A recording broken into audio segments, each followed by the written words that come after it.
Your choice of monitor mode controls how and when the camera switches between the viewfinder and monitor. Choose the monitor on the rear of the camera or the viewfinder according to your goals and shooting conditions. Press the monitor mode button next to the viewfinder to cycle through the 4 monitor modes.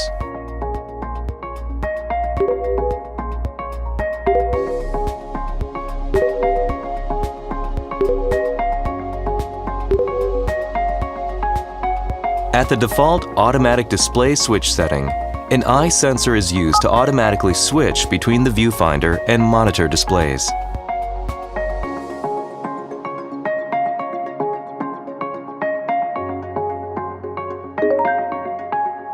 In viewfinder-only mode, the viewfinder is used for shooting, displaying menus, and playback.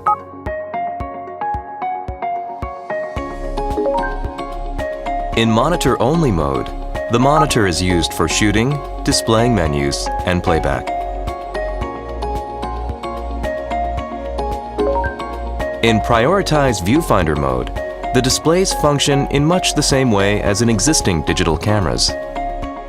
The shooting display appears when you put your eye to the viewfinder. When you take your eye away, the monitor will not turn on. You can press the playback button to display what you just photographed.